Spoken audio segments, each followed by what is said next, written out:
Dear students, मेरा नाम है देवेंद्र कौर और आज इस क्लास में हम बात कर रहे हैं बहुत सारे गैस लॉज के बारे में, जिसमें हमारे पास है गे-लुसाक लॉ, एवोगैड्रोस लॉ और कंबाइंड गैस लॉ भी। अभी तक हम बॉयल्स लॉ, चार्ल्स लॉ के बारे में पढ़ चुके हैं। अगर आपको इसके बारे में अभी तक कोई भी जानकारी नहीं मिली है, you can check the playlist. Playlist में आपको सारा कुछ मिल जाएगा। ओके, तो चलिए स्टार्ट करते हैं आज की क्लास। गे-लुसाक लॉ के अकॉर्डिंग अगर मेरे पास वॉल्यूम कांस्टेंट है, ठीक है, at constant volume,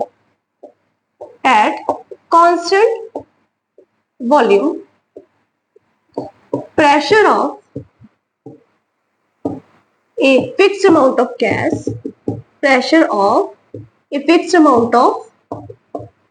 a gas varies with the temperature। अब ये क्या बात कही है इन्होंने, इसको समझते हैं। सबसे पहले देखिए बॉयल्स लॉ के अकॉर्डिंग क्या था कि जब मेरे पास टेम्परेचर कांस्टेंट होगा तो जो मेरे पास वॉल्यूम ऑफ गैस है वो इनवर्सली प्रोपोर्शनल होगा टू द प्रेशर, ठीक है। फिर मेरे पास आया था चार्ल्स लॉ, हमने चार्ल्स लॉ के बारे में पढ़ा था। उसके अकॉर्डिंग क्या था कि अगर मेरे पास प्रेशर कांस्टेंट हो तो volume of the gas is directly proportional to the temperature of gas. दोनों की हमने ग्राफिकल रिप्रेजेंटेशन भी की थी, एक दो क्वेश्चंस भी किए थे, राइट। अब आ रहा है गे-लुसाक लॉ। पहले में टेम्परेचर कांस्टेंट कर दिया बॉयल्स में, चार्ल्स में प्रेशर कांस्टेंट कर दिया। अब गे-लुसाक में क्या कांस्टेंट करें? वॉल्यूम, ठीक है। अब जब वॉल्यूम को कांस्टेंट करें, मेरे पास जो प्रेशर है किसी भी फिक्स अमाउंट ऑफ गैस, यानी कि मेरे पास number of moles of gas change नहीं होना चाहिए, ठीक है। तो मेरे पास जो वॉल्यूम या कह दो प्रेशर है, pressure of gas is directly proportional to temperature, यानी कि जैसे जैसे टेम्परेचर बढ़ेगा प्रेशर बढ़ेगा, जैसे जैसे टेम्परेचर घटेगा प्रेशर घटेगा, या जैसे जैसे प्रेशर बढ़ जाएगा वैसे ही टेम्परेचर बढ़ जाएगा। जैसे प्रेशर कम हो जाएगा टेम्परेचर भी कम हो जाएगा। इसके अकॉर्डिंग अगर इसके अकॉर्डिंग चले तो मेरे पास इसको थोड़ा सा मैं कहते समझ लेते हैं। मान लीजिए मेरे पास क्या है, एक चेम्बर है, ठीक है, या ग्लास सिलेंडर है। मेरे पास है गैस सिलेंडर, ग्लास सिलेंडर भी नहीं, गैस सिलेंडर है, और इसको मैंने पिस्टन से यहाँ पे ऐसे रख दिया, ठीक है। याद रखें मेरे पास क्या कांस्टेंट रहेगी? कांस्टेंट रहेगी मेरे पास वॉल्यूम। वॉल्यूम में कोई चेंज नहीं आ रहा, वॉल्यूम वैसे की वैसी रहेगी, ठीक है। अब जैसे ही मैं इसके ऊपर प्रेशर बढ़ाऊंगी, ढेर सारा भार रख दिया, जैसे मैं प्रेशर बढ़ाऊंगी इसके अंदर टेम्परेचर भी बढ़ जाएगा, यानी कि इसके अंदर हीटिंग इफेक्ट अपने आप जनरेट होना शुरू हो जाएगा, ठीक है। यानी कि जैसे ही मैं इसको कंप्रेस करूंगी, कंप्रेशन में मेरे पास प्रेशर बढ़ेगा तो मेरे पास जो है टेम्परेचर भी बढ़ जाएगा, ठीक है। जैसे इसके ऊपर प्रेशर डाला तो मेरे पास पिस्टन थोड़ा सा नीचे खिसकेगा ना, यहाँ पे था पहले, अब यहाँ पे नीचे खिसक गया, ठीक है। जैसे ही मैं इसको पिस्टन को ऊपर उठाऊंगी, मेरे पास पहली पोजीशन कौन सी थी? ये वाली। अब मैंने पिस्टन को थोड़ा सा ऊपर खींच दिया, बिल्कुल किनारे पे ले, तो यहाँ पे प्रेशर कम हो गया, पिस्टन को बाहर निकाल दिया हम। तो यहाँ पे क्या होगा? मेरे पास एक्सपेंशन हो रही है, काइंड ऑफ मैं एक्सपेंशन क्रिएट करने की कोशिश कर रही हूँ। प्रेशर मेरे पास कम हो रहा है तो टेम्परेचर भी कम होगा, यानी कि यहाँ पर हल्का सा टेम्परेचर डाउन होगा, हो सकता है थोड़ा बहुत कूलिंग इफेक्ट भी हमें देखने को मिले। याद रखिए मेरे पास जो वॉल्यूम है वो कांस्टेंट रहनी चाहिए, तभी ये चीज होगी, वरना ये पॉसिबल नहीं है, ठीक है। अब एक और चीज देखिए, इसकी एक और एग्जांपल करते हैं कि जो हमारी गाड़ियों के टायर्स होते हैं, व्हीकल्स के टायर, छोटे से छोटे व्हीकल को ले लो, जैसे कि स्कूटी, एक्टिवा, ठीक है, बाइक वगैरह। बड़े व्हीकल ले लो, थोड़े से कार ले लो, बस ले लो, ट्रक ले लो, उन सब में एक चीज देखने को कॉमन मिलती है कि जब हम गर्मियों में होते हैं, गर्मियों में इन व्हीकल्स के अंदर क्या प्रेशर बढ़ जाता है? क्यों? गर्मियों में टेम्परेचर नहीं बढ़ जाता, आसपास जैसे ही टेम्परेचर रेस होगा तो प्रेशर भी बढ़ेगा व्हीकल के अंदर, व्हीकल के अंदर, टायर के अंदर, व्हीकल के टायर के अंदर प्रेशर बढ़ जाएगा। तो अगर मैं प्रेशर ऑलरेडी बढ़ा हुआ है तो उसके अंदर व्हीकल के टायर के तो और हवा भर दो, फिर तो पटाखा बढ़ गया टायर का, टायर जो है वो बर्स्ट हो जाएगा। या अगर बहुत ज्यादा गर्मी और टायर ऑलरेडी फुली फिल्ड है और बहुत ज्यादा गर्मी पड़ रही है और टेम्परेचर बढ़ गया और टायर के अंदर भी जो है, व्हीकल के टायर के अंदर भी जो है प्रेशर बढ़ गया, तो देयर आर चांसेस कि टायर बड़ा बड़ा अपने आप ही बर्स्ट हो जाएगा, ठीक है। उसी तरह से सर्दियों में टेम्परेचर कम हो, जैसे सर्दियों में टेम्परेचर कम हो, व्हीकल्स के टायर्स के अंदर भी प्रेशर कम हुआ, तो ये चीज हमें डेली लाइफ में भी देखने को मिलती है, ठीक है। कौन सी? गे-लुसाक लॉ की, ठीक है। गे-लुसाक लॉ हमें किसने दिया था? जोसेफ गे-लुसाक ने दिया था। ये छोटी मोटी बातें आप याद रखना चाहो तो रख सकते हैं। तो बेसिक बात उन्होंने क्या बताई थी कि मेरे पास जो प्रेशर है वो डायरेक्टली प्रोपोर्शनल है टेम्परेचर के। जैसे ही प्रेशर बढ़ेगा टेम्परेचर भी बढ़ेगा, जैसे ही प्रेशर घटेगा टेम्परेचर भी घटेगा, या अगर टेम्परेचर बढ़ेगा तो प्रेशर बढ़ेगा, अगर टेम्परेचर घटेगा तो प्रेशर घटेगा। दोनों क्या एक दूसरे के डायरेक्टली प्रोपोर्शनल है। अब इसको आगे बढ़ाते हैं। साइन ऑफ प्रोपोर्शनैलिटी को हटा के मैं कांस्टेंट लगा देती हूँ। तो कांस्टेंट क्या आएगा? के। P इज इक्वल टू के टी आ गया, राइट। अब मान लीजिए यही वाली स्टेट है मेरे पास, ठीक है, यही वाली स्टेट है मेरे पास। इतना था, इसके पास था प्रेशर P1 और इसके अंदर था टेम्परेचर T1। वो स्टेट वन मेरे पास P1 किसके इक्वल आया? के T1 के इक्वल आ गया, ठीक है। अब मैंने इसको कंप्रेस कर दिया, पत्थर रख दिया इसके ऊपर, ठीक है, छोटे छोटे वेट्स रख दिए, पत्थर रख दिए, जिस कारण इसके ऊपर क्या होगी? कंप्रेशन होगी। जब ये चीज हुई तो मेरे पास स्टेट 2 है। स्टेट 2 क्यों हुई? क्योंकि जैसे ही मैं इसके ऊपर पत्थर रखूंगी इसका प्रेशर बढ़ जाएगा, टेम्परेचर भी यहाँ पे चेंज होगा। तो मैं कह दूंगी कि P2 किसके इक्वल आ गया? के T2 के इक्वल आ गया, ठीक है। हम ये बात कह सकते हैं। कैसे भी ले लो, हम अभी तक पिछले दो लॉस में यही चीज करते आ रहे हैं कि पहले एक स्टेट ले ली, फिर दूसरी स्टेट ले ली, फिर क्या करेंगे? दोनों को डिवाइड कर देंगे, राइट। तो अब इनको डिवाइड करते हैं। इसको चाहे नंबर 1 कह दो, इसको number 2। Divide number 1 by number 2। तो मेरे पास क्या आएगा? P1 over P2, left hand side वाले एक साइड आ जाएंगे और राइट हैंड साइड वाले एक साइड आ जाएंगे। KT1 ओवर KT2, के से की कैंसिल, पीछे क्या बचा? P1 over P2 equals to T1 over T2। P1 के सामने T1 पड़ा है, P2 के सामने T2 पड़ा है, दैट मींस दोनों क्या है? डायरेक्टली प्रोपोर्शनल है। और ये मेरे पास इसका रिजल्ट आ गया जो हमें न्यूमेरिकल्स में काम आए, ठीक है। इसको आप चाहो तो अदला बदली भी कर सकते हो। You can say P1 T2 equals to P2 T1। आप ऐसे भी एक अगर लॉ बनाना चाहो, लॉ नहीं कह रही, मतलब इक्वेशन बनाना चाहो, that is up to you. जैसे आपको इजी लिख रहा है आप वैसे इसको याद कर सकते हो, ठीक है। तो ये हो गया हमारे पास क्या? गेलो-सेक लॉ। इसका एक छोटा सा आता है, ग्राफ आता है, वो देख लेते हैं। तो इस तरह से हम इसका ग्राफ लेंगे। मेरे पास होगा प्रेशर वर्सेस टेम्परेचर ग्राफ, ठीक है। प्रेशर वर्सेस टेम्परेचर ग्राफ लो कि मेरे पास वेरिएबल ही यही है, ठीक है। अब इसमें वॉल्यूम के ऊपर क्या चेंज आ सकता है? कैसे चेंज है? कोई वॉल्यूम के ऊपर चेंज नहीं आ रहा। मेरे पास मान लीजिए यहाँ पे वॉल्यूम है फर्स्ट स्टेट P1 पे, P2 T1 पे, ठीक है। फिर सेकंड स्टेट आई, या कोई और क्वांटिटी है उसके वॉल्यूम ये है, कोई और एक्सपेरिमेंट किया उसकी वॉल्यूम ये आ गई V3, कोई और एक्सपेरिमेंट किया उसकी वॉल्यूम आ गई ये V4, ठीक है। ये अलग अलग एक्सपेरिमेंट्स की मेरे पास वॉल्यूम आ गई। तो मैं क्या कह सकती हूँ? यहाँ पे जो वॉल्यूम है V1 वो ज्यादा होगी V2 से, ये ज्यादा होगी V3 से, और ये ज्यादा होगी V4 से, ठीक है। बस एक छोटा सा ग्राफ है, इसके रिलेटेड और कुछ भी नहीं है।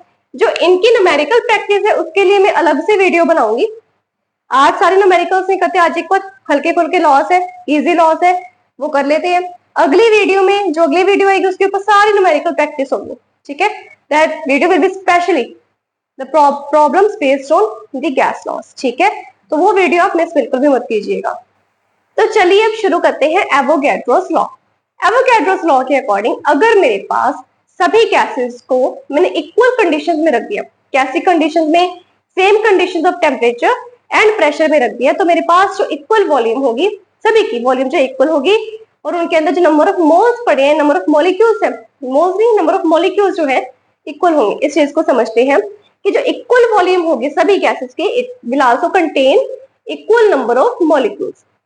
कब होगी सभी की वॉल्यूम, सभी गैसेस की वॉल्यूम इक्वल कब होगी? जब मेरे पास सेम कंडीशंस होगी, टेम्परेचर की भी और प्रेशर की। दोबारा समझते हैं, अगर मेरे पास सभी गैसेस की सेम टेम्परेचर और प्रेशर की कंडीशंस हो, या तो वो है एसटीपी में या फिर वो हो एसएटीपी में, तो मेरे पास जो है सभी गैसेस की के एक ही जैसे यानी कि इक्वल वॉल्यूम देखने को मिलेगी, और उस इक्वल वॉल्यूम में मुझे एक ही तरह के या एक ही अमाउंट के यानी कि इक्वल अमाउंट के नंबर ऑफ मॉलिक्यूल्स देखने को मिलेंगे। आई होप आपको समझ में आ गया। उसके अकॉर्डिंग देखते हैं, पहले इस लॉ को प्रूव करते हैं। मेरे पास है V is directly proportional to N। N क्या है मेरे पास? Number of molecules of a gas, ठीक है। एन क्या है मेरे पास, number of molecules of a gas, तो ये मेरे पास इसका रिजल्ट आ गया। इसको अगर मैं आगे प्रूव करना चाहूं तो मैं इसका साइन ऑफ प्रोपोर्शनैलिटी हटा दूंगी और एक कांस्टेंट लिख के आ जाऊंगी, और वो जो कांस्टेंट होगा वो क्या होगा, V इज इक्वल टू के एन, राइट। अब मेरे पास टेम्परेचर भी कांस्टेंट है, प्रेशर भी कांस्टेंट है, ठीक है। तो मैं क्या कहूंगी, अगर मेरे पास कोई ऐसी स्टेट आ जाए, स्टेट 1, उसमें मेरे पास V1 है, के N1 है, के तो कांस्टेंट है वो तो सेम ही रहेगा, के N1 आ गया, ठीक है। स्टेट अदर स्टेट ले ली, फोर स्टेट 2, वही जो अभी तक सारे कर रहे हैं, V2 इज इक्वल टू के N2 आ जाएगा। दोनों को डिवाइड कर दोगे तो आपके पास आएगा V1 over V2 equals to के N1 ओवर के N2, दोनों के दोनों कैंसिल, के खत्म हो गए, तो पीछे क्या बचा, V1 over V2 is equals to N1 over N2। ये न्यूमेरिकल्स में आपके काम आएगा जो आपको अगली वीडियो में करवाऊंगी। अब पहले इस चीज को समझो, न्यूमेरिकल्स के लिए ये चीज आपको याद होनी बहुत जरूरी है बेटा, बहुत बहुत जरूरी है। क्या है इसमें, मेरे पास है at standard temperature and pressure. STP का क्या मतलब है, at standard temperature and pressure. मान लीजिए आपको क्या है, कुछ ऐसा क्वेश्चन दे दिया और कह दिया जो गैस है उसके वॉल्यूम एसटीपी के अकॉर्डिंग है, जो गैस है उसके वॉल्यूम एसटीपी के अकॉर्डिंग है, find the number of molecules of gas. For that what you will do, उसके लिए हम क्या करेंगे, एसटीपी में मेरे पास टेम्परेचर होता है 0 डिग्री सेल्सियस। 0 डिग्री सेल्सियस को अगर चार्ल्स लॉ के अकॉर्डिंग हम केल्विन में कन्वर्ट करेंगे तो ये आएगा, ठीक है। फिर प्रेशर दे दिया 1 एटमॉस्फेयर, इस चीज को ध्यान दो, अगर एस्टीमेट में आपको प्रेशर 1 एटमॉस्फेयर दिया है उसमें वॉल्यूम होगी 22.4 लीटर मोल इनवर्स। अगर एसटीपी में आपको वॉल्यूम सॉरी प्रेशर दिया 1 एटमॉस्फेयर तो वॉल्यूम होगी 22.4 लीटर मोल इनवर्स, यूनिट को याद रखना है। प्रेशर कितना होगा, 1 एटमॉस्फेयर होगा। अगर टेम्परेचर तो वही है सेम 0 डिग्री सेल्सियस, प्रेशर अब दे दिए या तो 1 बार या 10 टू द पावर 5 पास्कल।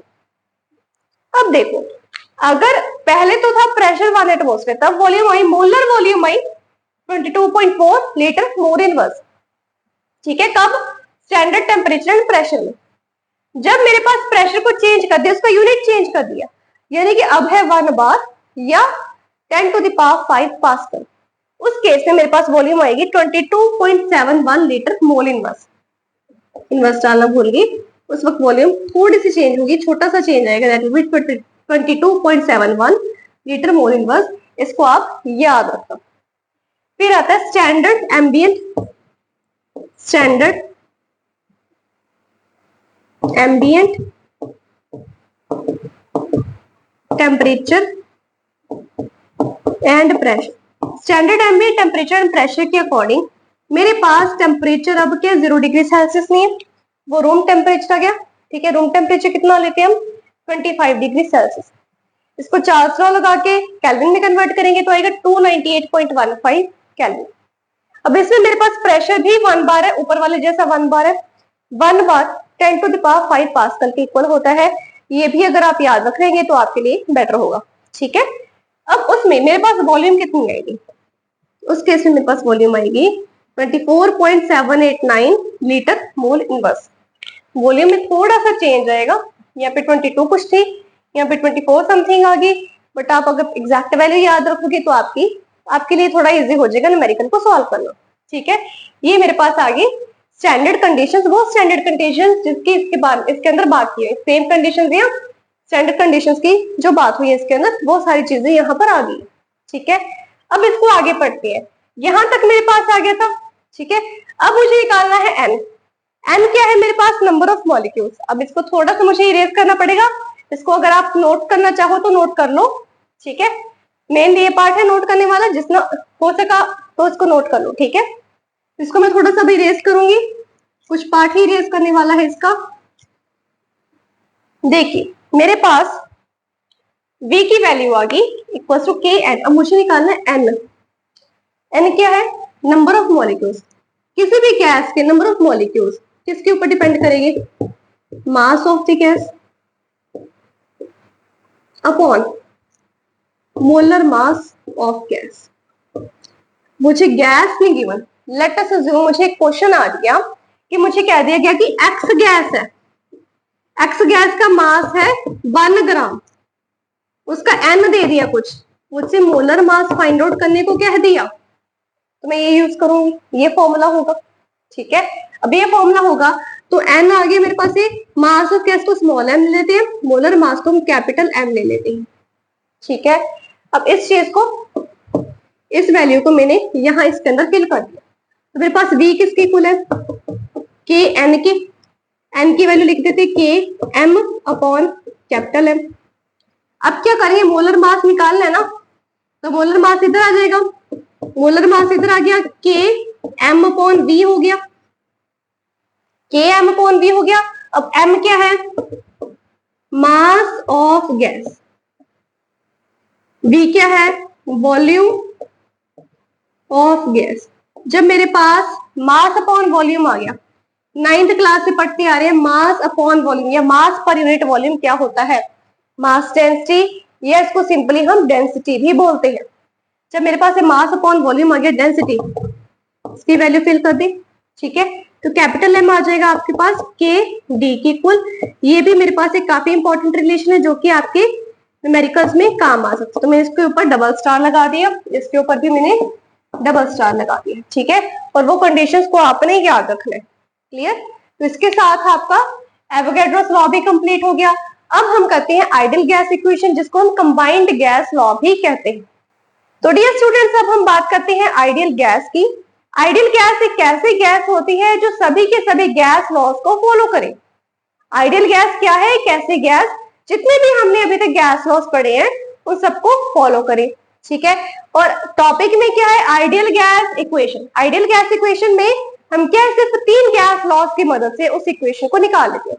वो 3 गैस लॉज अभी तक हम पढ़ चुके हैं। सबसे पहले एवोगैड्रोस लॉ, जो हमने इसी क्लास में पढ़ा है, फिर है बॉयल्स लॉ, और तीसरा है चार्ल्स लॉ। ठीक है, अब देखिए एवोगैड्रोस लॉ ए से स्टार्ट हो रहा है, बॉयल्स लॉ बी से, और चार्ल्स लॉ सी से। तो ए बी सी से याद कर लो, A for Avogadro, B for Boyle, C for Charles, कैसे भी आपको याद रखना है याद रख लो। एवोगैड्रोस लॉ भी किया था कि अगर मेरे पास सेम कंडीशन हो टेम्परेचर की और प्रेशर की, तो मेरे पास जो वॉल्यूम ऑफ गैस है it is directly proportional to number of molecules of a gas. अगर मेरे पास गैस की सेम कंडीशंस हो टेम्परेचर और प्रेशर की, तो मेरे पास जो वॉल्यूम ऑफ गैस है it is directly proportional to number of molecules. ये मैं आपको बार बार याद करवा रही हूँ क्योंकि बच्चों को ये यूजुअली याद नहीं रहता। ठीक है, फिर आता है बॉयल्स लॉ। बॉयल्स लॉ के अकॉर्डिंग क्या था, मेरे पास अगर वॉल्यूम मेरे पास अगर टेम्परेचर कांस्टेंट है, एट कांस्टेंट टेम्परेचर, मेरे पास जो वॉल्यूम ऑफ गैस होगी that will be inversely proportional to the pressure of the gas. For a fixed amount of gas at constant temperature, for a fixed amount of gas at constant temperature, the volume of the gas is inversely proportional to the pressure of gas. ये बात पढ़ ली। फिर किया Charles law. Charles law में क्या था, at constant pressure, at constant pressure, volume of gas is directly proportional to temperature of gas. तीनों चीजें होगी, तीनों को कंबाइन कर दो, क्योंकि मेरे पास आइडियल गैस इक्वेशन जो है इन तीनों गैस लॉज के इक्वेशंस के कॉम्बिनेशन से बनेगी। तो वॉल्यूम किस किस के डायरेक्टली प्रोपोर्शनल आ रही है, volume is directly proportional to N. ठीक है, इसको अच्छे से लिख देते हैं, volume is directly proportional to N, फिर आता है इंटू 1 अपॉन पी, फिर आता है इंटू टी, तीसरा आ गया टी। ठीक है, ये आगे तीनों। अब इसका साइन ऑफ प्रोपोर्शनैलिटी हटा के अब एक स्पेशल कांस्टेंट रखेंगे, that will B gas constant. उसके अलग अलग यूनिट्स में अलग अलग वैल्यूज है, वो सारा हम टेबल याद करेंगे। ठीक है, V मेरे पास इक्वल टू आ जाएगा R and T upon P। ठीक है, अब P को मैं इधर ले जाती हूँ, मेरे पास आ गया PV is equal to NRT। R क्या है मेरे पास, एक कांस्टेंट ऑफ प्रोपोर्शनैलिटी, जिसको मैं क्या है गैस कांस्टेंट भी कहती हूँ, इसको हम क्या कह सकते हैं, गैस कांस्टेंट। अब इसके अलग अलग यूनिट्स में इसके क्या क्या वैल्यू है उसको हम याद करते हैं। तो डियर स्टूडेंट्स, अब हम याद करेंगे कुछ आर यानी कि गैस कांस्टेंट की वैल्यूज जो कि आपको जरूर याद होनी चाहिए फॉर द न्यूमेरिकल पर्पस। ठीक है, सबसे पहले है, अगर मेरे पास 1 मोल हो गैस। दैट मीन्स मेरे पास इस इक्वेशन में n हो 1, P, V और T जो है मेरे पास स्टैंडर्ड टेम्परेचर एंड प्रेशर की कंडीशन में हो। स्टैंडर्ड टेम्परेचर प्रेशर में मेरे पास प्रेशर कितना होता है 1 एटमोस्फियर, टेम्परेचर कितना होता है 0 डिग्री सेल्सियस और 273 केल्विन, ठीक है। और मेरे पास जो वॉल्यूम आएगी that is be 22.4 mole litre mole inverse, ठीक है। ये था मेरे ख्याल से, हाँ litre mole inverse, litre mole inverse, ठीक है। तो ये मेरे पास जब ये स्टैंडर्ड कंडीशंस होंगी टेम्परेचर एंड प्रेशर की एट एसटीपी, और अगर मेरे पास प्रेशर 1 बार आ रहा है तो उसमें थोड़ा बहुत चेंज आ रहा है, हमारे पास 22.71 आ गया था वॉल्यूम का, ये अभी हमने किया है। तो वो जब कंडीशंस अप्लाई करेंगे तो मेरे पास आर की वैल्यू क्या होगी। अगर मेरे पास बार के अंदर है, अब इन्होंने देखिए बार के अंदर लिया है, तो मैं यहाँ पे ले लेती हूँ 1 बार। जब 1 बार होंगे तो मेरे पास 22.71 आ गया वॉल्यूम, ठीक है। जब ये चीज आई मेरे पास आर की वैल्यू कैलकुलेट करके आएगी 8.314 into 10 to the power 2 bar mole inverse cal inverse, ठीक है। कैसे आएगी आर, कैसे निकलेगा, पीवी तो एज इट इज, एन इधर आ गया नीचे जो कि मेरे पास 1 ही है, ठीक है, और टेम्परेचर आ गया। अब इसकी वैल्यूज को फिल करते हैं। प्रेशर मेरे पास 1, वॉल्यूम है 22.71 अपॉन टेम्परेचर है 273 केल्विन।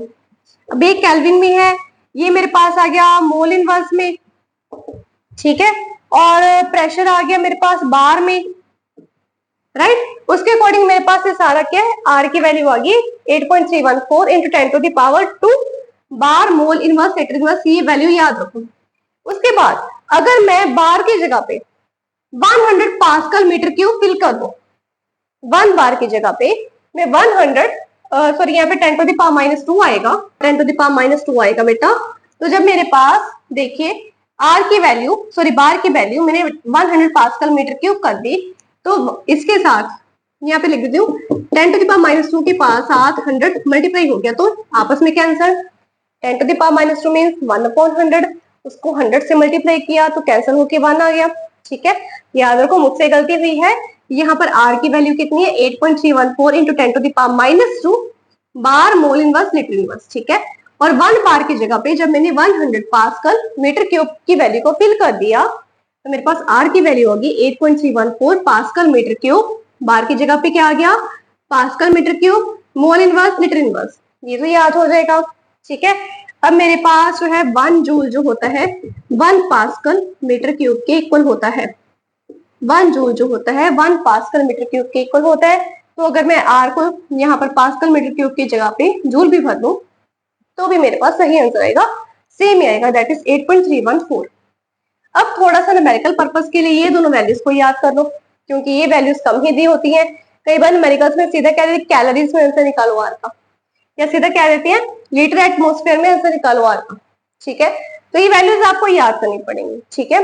कैसे याद करोगे, आर की वैल्यू है 0.821, आर की वैल्यू 0.0821 आएगी बेटा, 0.0821, पता नहीं ऐसी गड़बड़ कैसे होगी, सॉरी रियली सॉरी। आर की वैल्यू आएगी 0.0821 लीटर एटमोस्फियर, मोल इनवर्स कैल इनवर्स तो आएगा ही आएगा पीछे, ठीक है, ये नहीं छूटने वाला। आर की वैल्यू लीटर एटमोस्फियर में अगर निकालनी हो तो क्या होगी 0.0821, ठीक है। और अगर कैलोरी में निकालनी हो तो सिंपल 2 है, बड़ा आसान सा है। आर की वैल्यू आएगी 2 कैलोरी मोल इनवर्स लीटर इनवर्स, पीछे मोल इनवर्स लीटर इनवर्स आना ही आना है, ठीक है। ये तो हमारा छूटेगा नहीं क्योंकि तो फॉर्मूला के अकॉर्डिंग ये मोल इनवर्स हो गया, ठीक है, और नीचे कैल्विन हो तो ऊपर जाके मोल इनवर्स कैल इनवर्स हो ही जाएगा। लेकिन जब लीटर एटमोस्फेयर में निकालनी है तो 0.0821 आएगा, और अगर कैल्विन में कैलोरीज में निकालनी है तो सिंपल 2 आएगा, ठीक है। तो ये मेरे पास आर की डिफरेंट वैल्यूज होगी, इसको आप याद भी कर सकते हो, आपके बुक्स में भी मेंशन्ड है, ठीक है। अगर मुझसे गड़बड़ हुई हो, वैसे तो हुई नहीं है, अब मैंने इसको सारा सेट कर दिया, सारा सही है ये, ठीक है, गड़बड़ कोई नहीं है। स्टिल आपको कोई डाउट लगता है तो आप बुक के साथ रेफर कर सकते हो, ठीक है। अब आगे करते हैं। आगे अगर पूछा जाए कि मुझे कंबाइंड गैस लॉ चाहिए, कंबाइंड गैस इक्वेशन चाहिए, तो कंबाइंड गैस लॉ तो एबीसी के इक्वल ही है, यानी कि चार्ल्स लॉ, बॉयल्स लॉ और एवोगैड्रो लॉ के कॉम्बिनेशन से ही जो मेरे पास गैस लॉ बना है वो कौन सा गैस लॉ है, कंबाइंड गैस लॉ, ठीक है। एवोगैड्रो लॉ, बॉयल्स लॉ और चार्ल्स लॉ की कॉम्बिनेशन से जो मेरे पास गैस लॉ बना वो क्या है, कंबाइंड गैस लॉ, उसको हम आइडियल गैस लॉ भी कह सकते हैं, ठीक है। आइडियल गैस इक्वेशन के अकॉर्डिंग मेरे पास क्या फॉर्मूला आया था, PV equals to N R T, ठीक है। अब मान लीजिए मेरे पास for a fixed amount of gas, for a fixed amount of gas, fixed amount of gas का मतलब है मेरे पास एन क्या है, कांस्टेंट है, एन मेरे पास चेंज नहीं होगा। जब एन कांस्टेंट है स्टेट वन के लिए, स्टेट वन में मेरे पास P1 आएगा, V1 आएगा, T1 आएगा, ठीक है। स्टेट वन में मेरे पास P1 देखने को मिलेगा, V1 देखने को मिलेगा वॉल्यूम, T1 टेम्परेचर होगा। जब वो किसी स्टेट टू में पहुंचेगा कोई भी टेम्परेचर में चेंज आएगा, ठीक है, या प्रेशर में या वॉल्यूम में चेंज आएगा, तीनों में इकट्ठे में चेंज आएगा, मेरे पास आएगा P2 V2 T2, ठीक है। यानी कि जो वेरी होने वाली चीजें मैं इन तीनों को वरी करवा दिया। एन भी वरी हो सकता था लेकिन मैंने क्या लिया, fixed amount of gas, fixed amount of gas में तो एन मेरा कांस्टेंट है, ठीक है, एन मेरा फिक्स्ड है। तो अब क्या करेंगे, इसको लिख देंगे, मेरे पास आएगा P1 equals to P1 V1 equals to N R T1, ठीक है। इधर आ जाएगा P2 V2 equals to N R T2, clear. अब मैं क्या करूंगी, एन आर इधर रख देती हूँ, T1 नीचे ले आती हूँ, ठीक है। P1 V1 over T1 equals to N R, इधर भी ऐसे करूंगी, T2 नीचे ले आऊंगी, P2 V2 over T2 equals to N R, ठीक है। भी दो स्टेट्स चल रही हैं। एन आर, आर क्या है, gas constant, gas constant under standard temperature and pressure for a fixed amount of gas at STP, for a fixed amount of gas मेरे पास ये कांस्टेंट होता है। एसटीपी नहीं भी लगा तो भी जब मेरे पास एन ही कांस्टेंट हो, मेरे पास आर, आर क्या है, गैस कांस्टेंट, नाम ही पीछे कांस्टेंट है ही कांस्टेंट, ठीक है। आर भी कांस्टेंट है, एन भी कांस्टेंट है, तो मैं कह सकती हूँ कि एन आर मेरे पास के इक्वल आ गया। सम अदर कांस्टेंट दोनों को मल्टीप्लाई किया, सम अदर कांस्टेंट आ गया, एन 1 भी हो सकता है, 2 भी हो सकता है, 3 भी, मान लो कितना भी है, ठीक है, कितना भी हो। तो मेरे पास ये भी P1 V1 ओवर T1 के इक्वल आ गया। चाहे इसको इस स्टेप को ना भी करो तो भी चल जाएगा, ये स्टेप के बिना भी चल जाएगा आपका, बस मैंने आपको थोड़ा आसान कर दिया, थोड़ी कॉम्प्लिकेशन कम होगी। अब ये दोनों यहाँ पे भी कांस्टेंट की इक्वल है, यहाँ पे भी कांस्टेंट की इक्वल है, दैट मींस इन दोनों को मैं आपस में इक्वेट करवा दो तो एक दूसरे की इक्वल आ जाएंगे। दोनों को मैं आपस में इक्वेट करवा दो तो एक दूसरे की इक्वल आ जाएंगे, तो मेरे पास आएगा P1 V1 over T1 equals to P2 V2 over T2। This is combined gas equation, बस और कुछ भी नहीं है। This is what a combined gas equation is. जिसके साथ आपके सारे के सारे गैस लॉज इस क्लास के अंदर खत्म हो चुके हैं। नेक्स्ट क्लास जो होगी, आई विल ट्राई कि मैं maximum number of NCERT problems या कुछ जो इंपॉर्टेंट प्रॉब्लम्स है बेस्ड ऑन गैस लॉज उसको कवर करो। तो स्टे ट्यून्ड, और अगर मेरी वीडियोस आपको अच्छी लग रही है तो इसको जरूर लाइक शेयर कीजिए और कमेंट भी कर दिया कीजिए कि इसमें क्या कमी है या क्या मैं इंप्रूव कर सकती हूँ या आपको क्या इसमें अच्छा लग रहा है। Thank you for watching.